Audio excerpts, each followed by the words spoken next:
আসসালামু আলাইকুম। আমাদের সমাজে অগণিত এমন কিছু ঘটনা ঘটে যাচ্ছে যেগুলা আমাদের সাথে আসলে তুলে ধরাও কঠিন। আবার যেগুলো নিয়ে কেউ কখনো আলোচনা করে না বা হয়তো নতুন প্রজন্মকে কেউ সাবধান করবে এই সুযোগটাও নাই। যুগের পর যুগ, শতাব্দীর পর শতাব্দী একই রকম ঘটনা ঘটে যাচ্ছে। আজকে আমি ২ টা কনফ্লিক্ট বিষয় নিয়ে কথা বলব যেগুলা আলোচনা আমি কোথাও দেখি না। ১ম টা হইতেছে যে মায়ের জন্য মেয়ের সংসার ভাঙ্গা এবং মেয়ের জন্যেও মায়ের সংসার ভাঙ্গা। ২ টা বিষয়ে আমি একটু আপনাদেরকে বোঝানোর চেষ্টা করব যে কিভাবে এটা কাজ করে। প্রথমত ধরেন একটা মায়ের ৫-৬ টা ছেলে-মেয়ে। হইতে পারে ২ টা মেয়ে, ৩ টা ছেলে বা ৩ টা মেয়ে, ২ টা ছেলে। এখন বিয়ে দেওয়ার পর মায়েরা কিন্তু মেয়ের সংসারে খুবই প্রভাব রাখার চেষ্টা করে। ছেলেদের ক্ষেত্রে যেমনটা হয়, মেয়েদের ক্ষেত্রে তেমনটা হয় না। একটা মা ছেলেদেরকে যেভাবে চিন্তা করে, ভাবে, মেয়েদেরকে কিন্তু ওইভাবে চিন্তা করে না, ভাবে না। উদাহরণ হিসাবে আমি যদি একদম ক্লিন করে আপনাকে বলি, যদি একটা মেয়ে বিয়ে দেওয়ার পরে যত সুখে থাক, মা কখনোই নিজের সাথে এটাকে তুলনা করে না। কোনো মা করে না যে আমার মেয়ে এত সুখে আছে, আমি এতটুকু সুখে ছি না। এটা করে না। কিন্তু ছেলের বউয়ের ক্ষেত্রে দেখবেন যে এই কথা প্রায়ই সামনে আসে যে, "আমাদের সময় তো আমরা এই সুবিধাটুকুও পাই নাই। তোমরা তো তবুও পাইতেছো।" বুঝছেন বিষয়টা? তা মারা কিভাবে মেয়ের সংসারে প্রভাব রাখে এটা নিয়ে অনেক ইতিমধ্যেই আলোচনা আছে, সিনেমা আছে, নাটক আছে, যেখান থেকে আপনারা দেখছেন। একটা মেয়ে বিয়ে দেওয়ার পরে ছেলের বাসা থেকে মেয়ের উপর কি অত্যাচার করা হচ্ছে, আজ দুপুরে কি খাওয়া হইছে, পরে আজকে কেন একটা তরকারি, কেন মেয়ের শ্বশুরবাড়িতে এত মেহমান আসতেছে, কেন মেহমানের জন্য রান্না-বান্না আমার মেয়ে করবে? মানে ইত্যাদি, ইত্যাদি এরকম বহু জিনিস আছে। তো আমি এই জায়গাটাতে নিয়ে আমি বলব যে মেয়ের সংসারে ইন্টারফেয়ার করা আমি মোটেও পছন্দ করি না। আমি মনে করি বাঙালি মায়েরা বিয়ের আগে মেয়েদেরকে সাধারণত কোনো কাজ করতে দেয়া হয় না। খুবই রেয়ার পাবেন আপনি যে যেখানে মেয়ে হয়তো কাজ করতেছে রেগুলার বাসায়, মায়ের সাথে সাহায্য করতেছে। না। মোস্টলি দেখা যায় যে মা কাজ করে, মেয়ে পড়ালেখায় ব্যস্ত থাকে। ওই পড়ালেখা হইতে, হইতে যত খারাপ স্টুডেন্ট হোক, ভালো স্টুডেন্ট হোক একটা সময় বিয়ে দিয়ে দেয়। এরপর মা হয়তো মেয়ের সংসারে প্রভাব বিস্তার করার চেষ্টা করে। এই যে কাজ যে করতে দেয় না বাসায়, তো সে মেয়ে তো কিছুই জানে না। এখন শ্বশুর বাসা গিয়ে যখন কাজ করতে শুরু করে, শ্বশুর বাসায় তো নানান কথা কবেই, বলবেই। এটা বলাটাও স্বাভাবিক। একটা ছেলে যদি ইনকাম না করতে পারে, সেটা যেমন তার জন্য খারাপ দিক, একটা মেয়ে যদি সংসারে কাজে কর্ম করতে না পারে, সেটা তার জন্য খারাপ দিক বলে আমি মনে করি। কারণ ২ টাকে আল্লাহ ২ রকমভাবে সৃষ্টি করছে এবং জানাইও দিয়েছে যে ছেলেরা কাজ করবে হচ্ছে উপার্জনের জন্য, মেয়েরা বাসার কাজ করবে। কিন্তু পয়েন্ট হচ্ছে এইটা যে ছেলেরা যেভাবে সচেতন থাকে বিয়ের আগ থেকেই যে আমাকে আয় উপার্জন করতে হবে যেহেতু আমি একটা বিয়ে করব। মেয়েরা এইভাবে সচেতন থাকে না যে আমার বিয়ের পর আমার যে শখের বেটা, শখের স্বামী থাকবে তার জন্য আমি সুন্দর, সুন্দর রান্না করব, সুন্দর, সুন্দর নতুন জিনিস তার সামনে আনবো, সুন্দর, সুন্দর রোমান্টিক কথা রেডি করে রাখা এসব খুবই মানে নরমাল না বিষয়টা। মেয়ের মায়েরা করে কি যে এই বিষয়গুলা যে কি রান্না হইছে, কেমনে হইছে, কেন খারাপ হইলো। মানে প্রত্যেকটা বিষয় না খুবই ছোট, ছোট বিষয় মেয়ের ক্ষেত্রে মায়েরা এটাকে একদম পিন করে তুলে নিয়ে এসে ওটা নিয়ে খুব মানে প্রভাব বিস্তার করার চেষ্টা করে জামাইয়ের উপর। এটা কিন্তু মেক্সিমাম পরিবারে ঘটে। আপনি আবার বইলেন না যে, "না আমি তো সিংহ-পুরুষ আমার ক্ষেত্রে হয়নি।" এটা কমন বিষয় সবার ক্ষেত্রেই ঘটে। তো এইটা হইলো মায়ের প্রভাব মেয়ের বাসার উপর। এই মুহূর্তে এসে আমি আরেকটা টপিক যেটা বলতেছিলাম ১ম এ যে মেয়ের জন্য মায়ের সংসার কিভাবে নষ্ট হয়।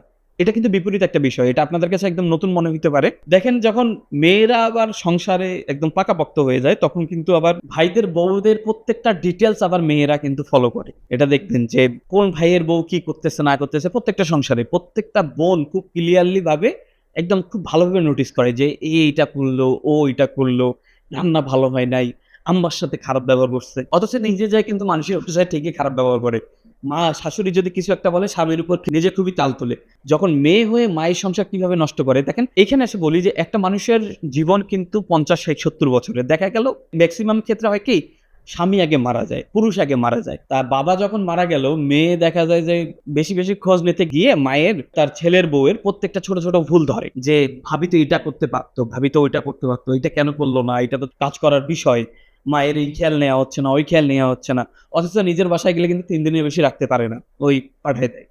বুঝলেন? এইভাবে মেয়ে যখন বেশি, বেশি ইন্টারফেয়ার আবার শুরু করতে ধরে ভাইদের সংসারে, প্রত্যেকটা বিষয়ে যখন সংসার কিভাবে চলবে ভাইদের, মাকে কি দিবে, মাকে কেন দিচ্ছে না, মাকে কতটুকু দিচ্ছে। মানে বিষয়টা এরকম যে নিজের ছেলের জন্য তো এতটুকু ঠিকই কিনছিস, নিজের মেয়ের জন্য তো এটা ঠিকই কিনছিস। মায়ের জন্য কিনতে পারিস না? এটা তোর কাজ না? এইভাবে কিন্তু একটা ত্যক্ততা চলে আসে। বিষয়টা বোঝাইতে পারতেছি কিনা? তো মেয়ে যখন মায়ের সংসারে ভাঙে ধরেন আপনার বাবা মারা গেছে, এরপরে আপনি মেয়ে, আপনি আপনার মাকে সবসময় এরকম গুড জ্ঞানগুলা দিয়ে যাচ্ছেন যে, "মা এরকম করে তোমার এটা চলতেছে না। তুমি বরং আমার বাসা চলে আসো। ভাই ওখান থেকে ১,৫০০ ৳২,০০০ মাসে দিবে। আমি আপনাকে দেখব।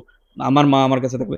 তা আপনি মা যদি হয়ে থাকেন, মাকে আমি বলতেছি যে আপনার যে মেয়ে আপনাকে এইভাবে ডাকে না, এটা কতক্ষণ পর্যন্ত আপনাকে পুষবে জানেন? কতক্ষণ পর্যন্ত দেখবে যতক্ষণ আপনি তার পরিবারে কাজ করতে পারবেন। আল্লাহ তাআলা বিষয়টাকে দিনটাকে এত সহজ করে দিছে যে কোন মেয়ের জন্য তার বাবা-মাকে দেখাশোনা করার দায়িত্ব দেয়নি। দেখাশোনা করার দায়িত্ব ওই ছেলের। এটাকে কোনভাবে পার করার অপশন নাই। যে সময়টাতে আপনার ছেলের বউকে সময় দেওয়ার বয়স ছিল, যে সময়টাকে আপনার ছেলেকে বিভিন্নভাবে মানসিক সাপোর্ট দেওয়ার সময় ছিল, যে সময়টাকে আপনার নাতি-নাতনির সাথে খেলার সময় ছিল ছেলের পক্ষে, মেয়ের পক্ষের একটু কম দূরত্ব থাকবে এটাই স্বাভাবিক। আপনি ওই সময়টা করছেন কি? আপনি মেয়ের পক্ষের সাথে খুব জড়িত এবং মেয়ের প্রত্যেকটা কথাকে খুব সিরিয়াসলি নিয়ে ছেলের উপর একদম গর্দান চালানোর মতো অবস্থা। ছেলেরা কিন্তু মৃত্যুর আগে বহুবার মরে এই পারিবারিক ঝামেলা নিয়া। এই সময়টা যখন আপনি পার করে আসছেন ধরেন ৩ টা মেয়ে ৩ টা মেয়ের বাসায় এই যে তাল দেখায়, "যা তোর বাসায় থাকবো না, ছেলে হইছে কি হইছে?"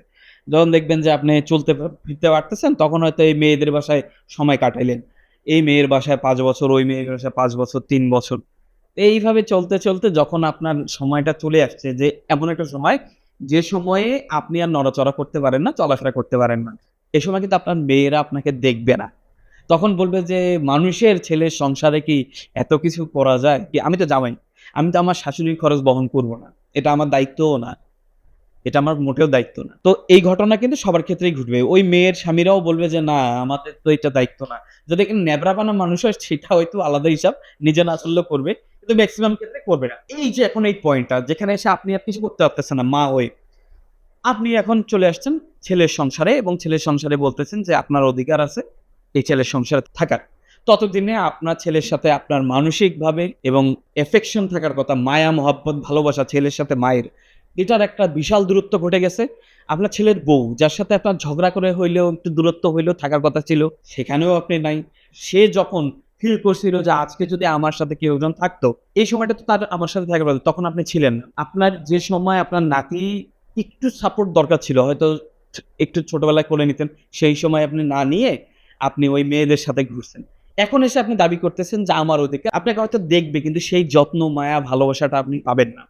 এবং এইভাবেই আমি পয়েন্টটা বলছিলাম যে মেয়ের জন্য মায়ের সংসার ভাঙে। আমি এই ভিডিওর শেষে চলে আসছি। অনেক পয়েন্ট হয়তো মিস করছি। কিন্তু যা বলছি আমার মনে হয় বোঝানোর জন্য গুড এনাফ। আমি এসে আপনাদেরকে যারা ভিডিও দেখেন আমার, এখন তো বেশি ভিউ হইতেছে না। হয়তো কোনো একদিন অনেক, অনেক চলবে বিষয়গুলো। এই বুঝের বিষয়গুলাকে নরমাল ভাবে দেখার কোনো অপশন নাই। বুঝছেন?